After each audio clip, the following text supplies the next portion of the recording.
What secrets lie just beneath the surface? How far will someone go to keep you from learning the truth? What depths must we go to in order to find Rebecca Coriam?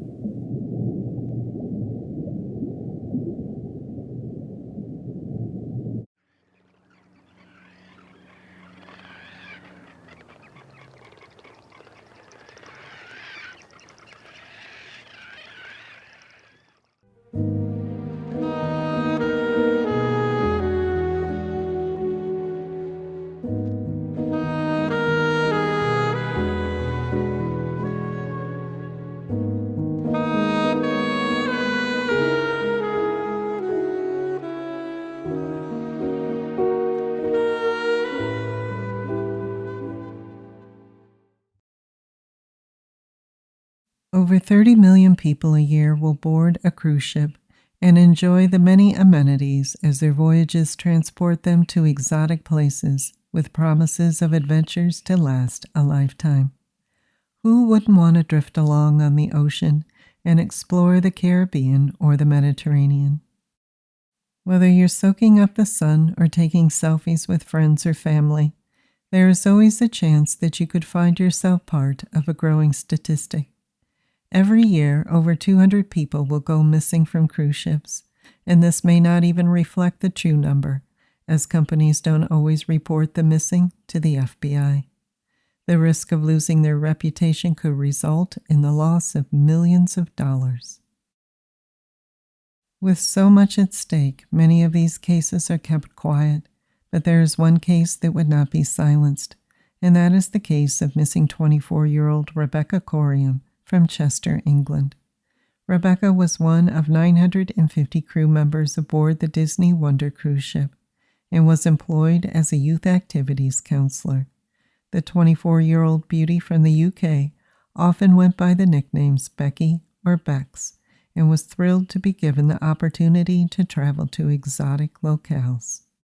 On March 22, 2011, the 965-foot Disney Wonder, carrying over 2,500 passengers, was on its usual route along the Mexican Riviera. At 5:45 a.m., while just off the Pacific coast of Mexico, something would go horribly wrong, and Rebecca Coriam would go missing. To understand what led to her disappearance, we'll begin with the ship's location.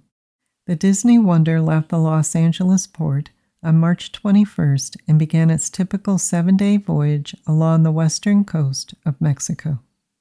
Rebecca's shift was to begin the morning of March 22nd. The last communication to her parents was a message that she posted on Facebook on the 21st, saying that she would phone them on the 22nd. Her contract had just ended and she was due for a 2-month break before a new 4-month stint that would have her working the Vancouver to Alaska route. Rebecca's plan was to return home before Easter Sunday. When Rebecca failed to report for her scheduled shift, the ship was searched multiple times before the Disney Cruise Line officially determined that she was missing. Anne and Mike Coriam started to get an uneasy feeling when they didn't hear from Rebecca as she had promised. The Coriams' heart sank when they were finally contacted at 11 p.m. on March 22nd by a spokeswoman for the cruise line. The woman said she was calling to report that their daughter Rebecca was missing. Shocked, frightened, and fearing the worst, Anne and Mike flew to Los Angeles to attempt to ascertain what had happened to Rebecca. The grief-stricken parents were allowed to board the ship only after passengers had disembarked. They were greeted by Superintendent Paul Roll of the Royal Bahamas Police Force. According to official documents, the Disney Wonder was registered in the Bahamas. This is a common practice to avoid strict labor laws, higher taxes, and safety codes. The Bahamian police force is small by any measure, and Roll was unequipped to deal with a case of this magnitude. By the time he made the 1,500-mile journey to the ship, any evidence was most likely cleared away. Roll himself admitted to only interviewing 6 of 950 crew members, and none of the passengers during his one-day visit to the ship. Once the Coriams boarded the ship, they were taken to a room where they met with Disney officials.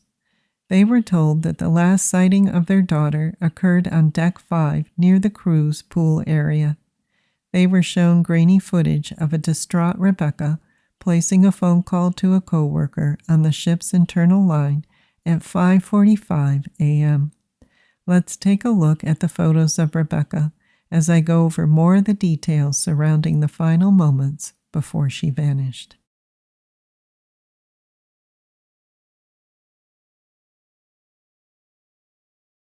In the first photo, we can barely make out Rebecca placing a phone call to co-worker Tracy O'Brien.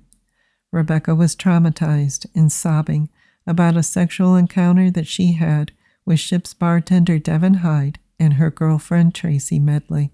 O'Brien said she succeeded in calming Rebecca down. She told her to go back to her cabin and get some rest, and that she would discuss the incident with Medley later in the morning. In the second photo, we can see a male co-worker approach Rebecca and ask if she's all right. Rebecca says, "Yeah, fine." Then the man moves on. The third photo shows us a couple of different things. First, Rebecca is clearly not fine. She is holding her hands up to her face as she continues to try to calm herself. The second odd thing is the fact that she is not wearing her own clothes. The clothes she's wearing appear to be men's clothing and are much too large for her. In the fourth and final photo, Rebecca is seen holding on to her clothing in an effort to stop them from falling off. We can assume at this point that she is on her way back to her cabin. Of course, most of what we are seeing is not completely accurate, and the circumstances surrounding each of these events are questionable and continue to remain a part of Rebecca's mysterious disappearance. We'll get into more of these details in a moment.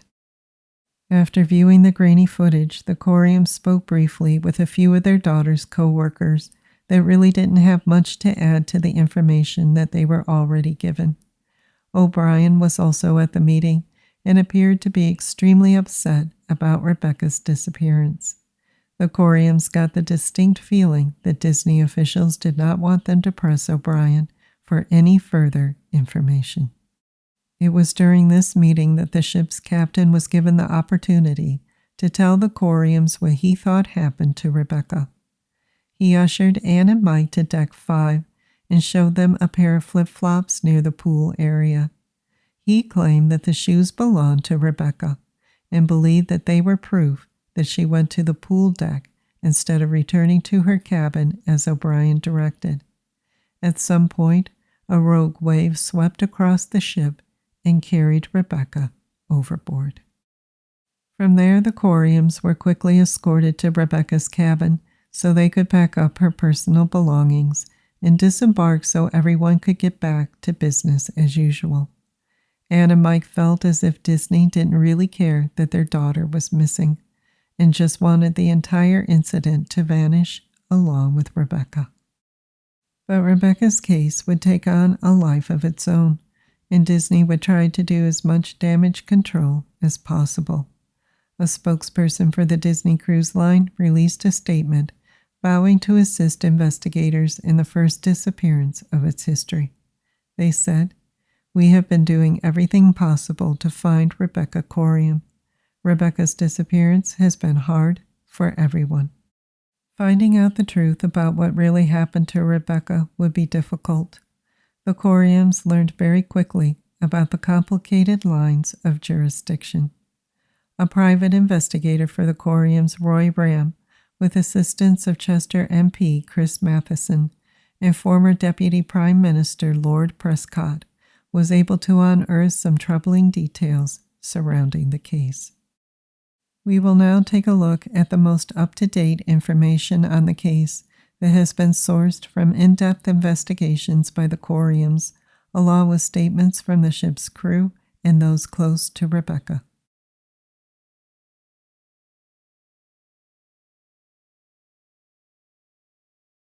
We'll start with Rebecca's relationship with Tracy Medley, and the events that left her in an almost hysterical state. After a 6-year silence, Medley stated that her relationship with Rebecca was intense and became complicated when Medley began to resume her relationship with past boyfriend Devin Hyde. Rebecca felt that the only way to continue her relationship with Medley was to agree to a threesome with Hyde. Medley stated that Rebecca immediately regretted what had taken place in Hyde's cabin. She said that Rebecca showered and put on Hyde's clothes in a rush to get out of there. Medley said she knew Rebecca was upset and wished she would have went with her when she fled. In other interviews, Medley claimed that the Coriams' description of their daughter as a joyful, high-spirited girl looking forward to a bright future conflicted with a young woman that she knew. She said Rebecca's parents were uncomfortable with her sexuality, and it made her feel like an outcast. That, coupled with the fact that she had been sexually assaulted when she was younger, led to her use of cocaine. Medley believed it was possible that Rebecca may have taken her own life. It's unknown if Medley's statements about Rebecca are accurate because Superintendent Roll never followed up on them. In fact, he never even questioned Medley or did a forensic investigation while on board the Disney Wonder. Rebecca's family denied that she would ever have taken her own life. As proof of their daughter's state of mind, the Coriams pointed out that Rebecca was excited about returning home and had planned to surprise her family with passes to Disney Paris upon her return. The passes were found amongst her personal possessions. So if Rebecca did take her own life, where is the footage from the several hundred cameras strategically placed around the ship? Surely there would be more images of Rebecca as she moved from deck to deck. Rebecca's co-workers doubted the Disney's theory that she was swept overboard by a wave. Some of them believe it would be more likely that she accidentally tumbled over a low railing around the jogging track. The crew said Rebecca liked to stay in shape by jogging every day, and perhaps she went to the track to clear her mind. Again, we have to wonder where is the footage of this tragic accident, if in fact it really does exist. Disney has also made some claims that have been disproven. They claim that Rebecca was on Deck 5 near the pool area when she placed a call to O'Brien and was then swept overboard. It was later revealed that the footage of Rebecca was cropped, eliminating its stamp from being viewed, and that Rebecca was actually on Deck 1 when she placed the call. The request for the undoctored footage by the Coriams had been denied by Disney on several occasions, further hampering the investigation. The other claim concerned the flip-flop shown to the Coriams. You can clearly make out in the photo the name of a crew member written on the side, proving that they did not belong to Rebecca. Even though Disney had no corroborating evidence to support their theory that Rebecca had been tragically swept overboard, they moved forward with the placing of memorial flowers near the pool area soon after Rebecca's disappearance. To this day, Disney continues to stand behind their one and only theory about what really happened to Rebecca. For the sake of argument, let's take a closer look at Disney's claim. These photos will help us to understand how a wave could or could not have swept Rebecca overboard. The pool is surrounded by 6-foot steel walls, and reportedly there were cameras mounted around the area. Yet there has never been any published footage of a rogue wave. There has also been no confirmation stating when those cameras were installed. If the cameras were installed after Rebecca's disappearance, this could possibly be a security violation. Another odd detail is that the pool was close to the HR office and the payroll office, which have several surveillance cameras. Once again, we have not been shown any evidence that Rebecca's image was picked up on any of their footage. Now let's take a look at the proximity of the pool to the ship's bridge. As you can see, it's in full view. The bridge is manned 24 hours a day by deck officers and seamen. At any given time, you would see at least 2 deck officers and 2 seamen keeping visual and audible lookout. During rough weather, you would expect to see the captain on the bridge as well. For a rogue wave to sweep across the deck and take Rebecca with it, the wave would have to be over 100 feet high, and the ship would have sustained some amount of damage. There has been no documentation of these events shared with the public, and yet Disney continues to support this theory. We also have to take into consideration a statement made by the Coriams concerning the search and rescue of their daughter. To begin with, if the ship's captain believes someone has gone overboard, he will immediately turn the ship around and rescue operations are launched. The Coriams have claimed that Disney disregarded standard operating procedures by staying on course and then failed to give the correct coordinates to the Mexican Navy and U.S. Coast Guard, causing them to search the wrong area. At this point, time is of the essence. If a person falls overboard, they will hit the water at a speed of about 40 miles per hour and have a survival rate of 25%. If you are lucky, the ship's current will not pull you under and drown you. If Rebecca survived the fall, the ocean waters in the month of March would have been around 68 degrees Fahrenheit. If she was a good swimmer, she may have been able to stay afloat for 2 to 40 hours before exhaustion sets in and she slips into unconsciousness. And that would have been the best case scenario. Panic, hypothermia, and creatures living in the ocean will lessen your chances of being rescued.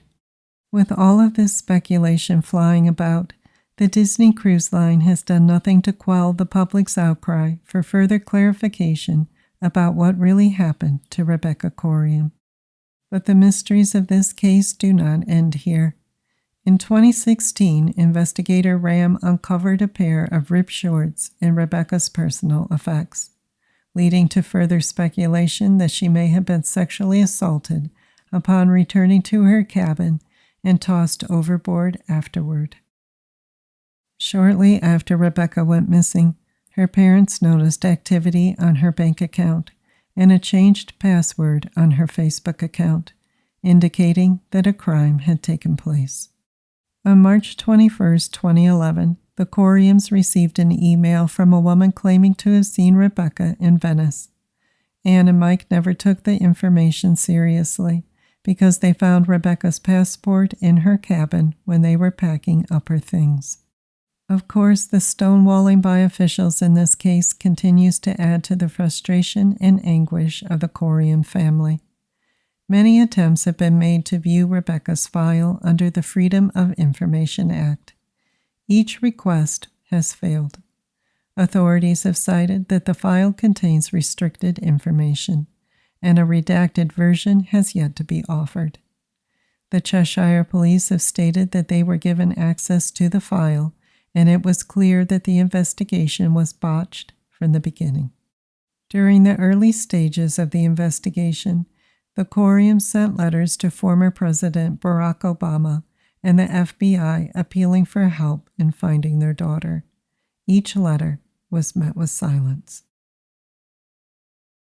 In 2016, the Coriams settled an out-of-court lawsuit against Disney for an undisclosed amount. One of the conditions of the settlement is that the Coriams are never allowed to speak publicly of Rebecca's disappearance again. The Coriams may have been silenced, but we are not. We'll continue to search for Rebecca and keep asking the one question no one wants to answer. Where is Rebecca Coriam? If you have any information about the disappearance of Rebecca Coriam, please call Crime Stoppers International at 1-800-222-8477. Are you obsessed with true crime content? Subscribe now and join our growing community as we analyze and discuss the details of some truly baffling cold cases. Browse our growing library of cold case investigations and immerse yourself in the mysteries that keep us up at night. Subscribe and join the EOJ community today. All it takes is a click.